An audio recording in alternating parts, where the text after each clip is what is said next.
We're back again, another daily upload. This time we're looking at Demon Hunter. Let's just get straight into it and stop messing around. What does Demon Hunter do right now? Well, we have Chopper. Chopper got absolutely butchered on the patch, but Chopper gets worse this expansion. We get 3 new demons I'm going to talk about today, and they are not good outcomes off the Chopper. Although they're good cards, they're not good outcomes off the Chopper. First though, let's look at our tourist card. We have the Priest tourist card for Demon Hunter. Ariana, Thrill Seeker. Priest Taurus, damage your hero takes on your turn is redirected towards a random enemy. This is just something we just took straight off of Rastakan's Rumble. I'm pretty sure a totem did this. A shrine, even. This card obviously is really good in Demon Hunter with a weapon in play. You swing at something, yeah, your face takes it, it goes to their face. That is top tier. But what this card really shines at is giving us access to Priest cards. Because Priest, this expansion, they're going to their Shadow Priest We're Aggro game plan. We have Acupuncture, deal 4 to both enemies, heroes. Obviously good with the tourist card itself, and it's just a 1 mana deal 4. Really not bad to have. We have Brain Masseuse. Whenever this minion takes damage, also deal that amount of damage to your hero. 1 mana 2/4. Pirate as well. Good to note. Yeah, that's going to get played in an aggro Demon Hunter. Well, if we're taking all this damage, why not throw in a Sauna regular? Torn. Costs 1 less for each time your damage is hero is taking damage. Separate instances, not how much damage your hero has taken. Each time they have taken damage on your turn. After all that, we potentially have a board clear slight thing with hot coals. Yeah, you're going to see it. It's going to get experimented with at least. Priest legendary could also be quite interesting, getting the 2 fortunes that are copies of the 2 top cards in your deck. The 2 top cards in your deck could be, I don't know, a legendary that you only get 1 of and then you get to cast it. Also, knowing your next 2 cards is really good to plan out some future turns. Will I see this deck though playing a 4 mana 4/4? Draw 2? Maybe. I don't know. It's interesting. It's just good for Demon Hunter in the future though, because that legendary is just good for, yeah. It's hard for that legendary to be bad. Important to note, I think, that Rest in Peace, each player summons the highest cost minion, is a good card. It fights with our tourist card as the 5 mana revive if we want to top end at 5. But if we want to go higher, we can put Argus, our prime, in there, and then we can play the Argus liberally, and then it's going to be really good to resurrect. It's contextual though if other decks go high. I've seen some like Taunt warriors getting theorized, they're obviously going to be high, but then there's the smaller Taunt warrior that shuffles that guy back in and keeps buffing him. That's only going to be a 3 cost. We'll have to see what other cards are like to evaluate where Rest in Peace is, but there's potential there for that to be good. Therefore, Arianda, 5 stars. Feels good to give a card that Eddie got as his release card. Again, to say that is a 5 star. If you haven't seen it, go check out his Ariana release video. Really cool. Mid-editing comment. Missed this one. When I was looking for the transparent picture, I saw like a link to someone talking about this on Reddit, and I was like, oh, that's piqued my interest. Let's look. Fatigue could be a Demon Hunter game plan. You have the weapon that draws cards. You pre-set up that. You have it draw like 17 different cards. Oh, you're not going to get 17. Yeah, you're drawing a lot of cards. You play Ariana Grande down. You draw some cards. You're going to start feeling like a dangerous woman when all that fatigue comes in and it goes straight to your opponent's dome. Yeah, that could be something. I think there's something to cook there. I've already given it a 5. I don't need to give it any more, but the fact that there's just another facet that looks cool, hey, I'm game. Let's look at the next thing. Climbing Hook. 6 mana 5/2 weapon. Let me give some space for the card over here. 6 mana 5/2 weapon. Now, what's good about this is that it obviously doesn't lose durability when you've got a 5 attack minion in play. Thrillseeker Tourist is a 5 attack minion. But what's interesting about this is we have pirate synergy that we're going to get into a lot more. But I want you to keep in mind that we are going to have a pirate nearly every turn on board. We spoke about the 1 mana 2/4 before that was pirate. Well, there's an interesting thing about having pirates in play, and that is that there is a neutral minion that is called Weapons Attendant. 6 mana 6/4. If you control another pirate, equipped a random weapon from your deck. Well, if we run 2 climbing hooks on 6, there's a good chance we're gonna have a 5/3 weapon that comes out of our deck. I think you play climbing hook in every aggro demon hunter, and I think you play the weapons attendant in every aggro demon hunter. I think that climbing hook is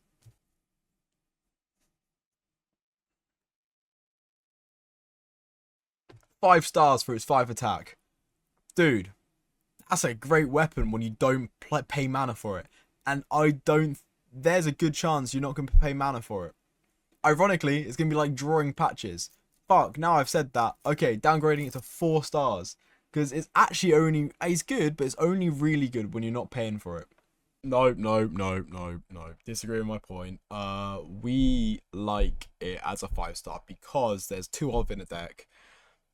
If you've drawn both weapon hooks, you've got unlucky. There's worse things in the game than having your attendant not be able to play out your weapon. But when that happens, it's going to be really, really good. So, like, this is your finisher.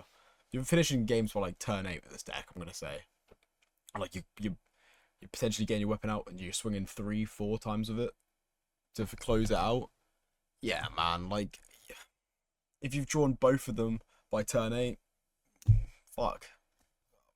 Who cares? You were losing that game anyway. You know, you've drawn 2 of your weapons and you wanted lower cost cards. Yeah, it's a 5. It's a 5. Important to note that Instrument Smasher has got better because that's a good weapon. So now it's kind of looking like Instrument Smasher. 4 of the Demon Hunter weapons that you're going to get are good. 3 are bad. Don't think you play it still, but it's important to note. Now, let's look at the other legendary. Patches the Pirate. 1 mana, 1/1, Battlecry shuffle 6 parachutes into your deck that summon a 1/1 pirate charge when drawn. One thing, Wild Demon Hunter with the quest just got better. When drawn, triggers and it gets better. You draw, you can get through your quest potentially really fast. But with an Ion Standard, it's really good because you've got a lot of pirate synergy, which we're going to get into. But this is the base line for the cards coming up. But also, like we just spoke about, getting the climbing hook out, getting minions out that have charge that can go face. We are going to chip away. We're going to be Demon Hunter, and we're going to find 30 damage somehow in the first 6 turns. Right then, let's look at the next pirate synergy card. This is Adrenaline Fiend. Now, Adrenaline Fiend is pretty bad for the shopper. It's a bad outcome, and I'm also arguing that patches you don't want off of a shopper. Although having more pirates shuffled into the deck, I guess can't be bad, but it dilutes the pool away from getting your big 12/12 deal 3. Fiend, after a friendly parent attacks, give your hero +1 attack this turn. We've got charge pirates in the deck. We're going to gain attack. You're going to be able to play this on a turn that you're going to be able to put pirates with charge in play. Because some of these ones coming up, they're not playing first and then we're going to play the pirate and there's, he cleared the pirates. We're going to summon them on the turn that we're playing this. We're going face, we're dealing damage. Adrenaline Fiend, though, it succumbs to the fact that it's only good when the other cards are good. It only works when you've got the pirates already set up. It is a 3-star. It's good. It makes the deck work. It's a 3-star. The new sigil. Sigil of skydiving. At the start of your turn, summon 3/1/1 Pirates of Charge. At the start of your turn, your hero can't clear it. Next turn, you get... it's like having a Dortmund 3/3 charge. You can't interact with it. That's good for Fiend. So, yeah. I like it. 3 stars. Paraglide. Now, I may be thinking of the good times in the past, but Glide was always really good for a 4-mana draw 4. Shuffle your opponent's hand away. I love that shit. Now, Paraglide is a quite different card. It is a 3-mana, both players draw 3 cards. Outcast, only you do. It's almost the inverse. I think this is good because the deck that I'm theorizing is very, very low curve. Yes, I've argued that we should put Argus in it for Rip, the Priest card. Yes, I'm saying we have 4 6 drops and a 5 in there. But, bar that, there's nothing else big I want to put in this deck. We can get this in Outcast consistently. And if we're not, we can make... I think that potentially 3 cards... when your opponent's doing it, you're playing it on a turn that you think are going to be less beneficial for them. You can make them overdraw. You know, there are 8 cards. They were always going to draw 1 card anyway for their next turn. So they've drawn 1 from Paraglide and you've drawn 3 because they'll draw 1 and then overdraw 2 kind of thing. If you get what I mean. I think Paraglide's good. I'm giving it 4 stars. Skirting Death. Wow. Tempo card. Choose a minion this turn. Your hero takes 4 attack from it. Take it from the enemy. 4/4. Your minions on board. Trade it over. You can then kill an enemy minion on board with your 4 attack. You take face damage, which works with the other cards that we're going to steal from the priest with our tourist. Yes, yes, yes, yes, yes, yes, yes. 4 stars. Oh.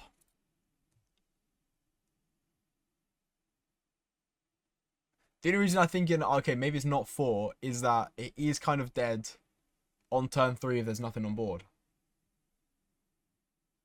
And you're going to be wanting to run Paraglide. And you don't want that many, and we've argued the high cost ones, but you don't want to have a Skirting Death that's dead in hand. Is it going to be dead in hand that often? I don't know, but I am actually going to recall that back to a 3-star, not a 4-star. Just because of how conditionally it is dead. For example, if we're looking at the Shaman one, there was the Overload card. Give your minion 3 attack, summon a 3/3. That's kind of similar tempo-wise. That, at least when there was nothing on board, you got 3 attack, and you got a 3/3. Yeah, it overloaded you, but you kind of wanted that. The same way that you want face damage for your Demon Hunter. But yeah, it can be a dead card in your hand, even on 3. I want to caveat that you aren't playing this on 3. I know I'm saying it's a dead card on 3, but I don't think you are playing this on 3 ever. I think if you're playing this on 3, there's worse things that's going on right now in your deck. You're trying to get out of Pirates early. However, it is a concern of mine that it will block Outcast. You're on turn 5. You've had a very cheap hand. You've played out some local stakes Pirates. You're trying to get to turn 6 so you can play your Attendant and get the weapon out. We've got Skirting Death far left in hand, and then we've got Paragliding left, and you want to free up that Paraglide. But you're going to have to steal 4 attack from a minion. To do that, we're playing a control deck. They haven't played anything, you know. They're waiting for their brawl on turn 5, and they're just gaining armor, and we're just making little dents with these pirates. Well, now I've got to steal 4 attack, but there might not even be a 4 attack minion on the board. So we're paying 3 mana to steal maybe 2 attack from a minion on our side of the board. So we're attacking for 2, then we're stealing 2, and we're dealing 2 from that steal. You've just paid 3 mana to deal 2 just so you can free up Glide. There's going to be situations where it's a little not perfect. So to have that conditional means that I'm not going to put it at a 4-star. That's what I'm trying to convey in the last point. Getting into what I think are the bad cards now. We've got 3 left to look at. Dangerous Cliffside. is a pirate one. Summon 2 1/1s. Pirates with charge. After your hero attacks, reopen this. We've obviously got the legendary to attack multiple times in a turn. I don't think multi-strike's in standard. Multi-strike is not in standard. This, you play at 1, next turn, you hero power, you get summon 2 2/2s, you attack, you summon 2 1/1, sorry. 4 mana 6/6. Conditional for the you need to attack. You don't get 3 out on the turn that you play it. You don't get 6/6 out on the turn. It's like a slow. Most likely this is 4 mana 2 1/1s and then 4 1/1s the turn after. I kind of want more. Is this the oil we need? Do we need this for the critical mass of pirates that has just become good? Or is this the we've got enough pirate cards, we need to cut something, we're gonna cut this. I'm gonna be bold. I haven't seen that many good locations in the game, and I don't think this is gonna be a good location either. I'm gonna say Dangerous Cliffside 1 star. Yeah. Yeah, we're going there. Keep it on the 1 star theme, we have Cliff Dive. Summon 2 minions from your deck, give them rush, go back at the end of the turn. This is going to be good with Magtheridon. Magtheridon? Yeah, Magtheridon. Potentially Inquisitor. Maybe the Titan. But are we main deck running those cards at the moment? No, we're not. Are we going to main deck run those cards because Cliff Dive's in the game? No, we're not.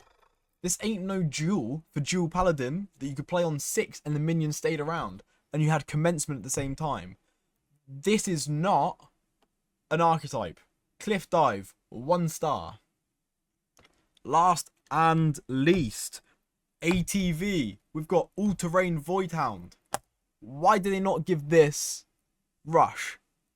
Give it rush. It's 7 mana.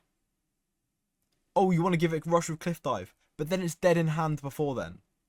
This card was made to make Window Shopper worse. It's also worth noting for Demon Hunter that there are some neutrals that will be very beneficial to the pirate game plan. I'm talking about Hosen Roughhouser. That's going to be good when things attack. I'm talking about Coconut Cannoneer. Another good reason to have pirates that attack. Sailboat Captain. For if you do get a big pirate, that's going to be alright. Maybe the guy that's summoning your weapon from your deck.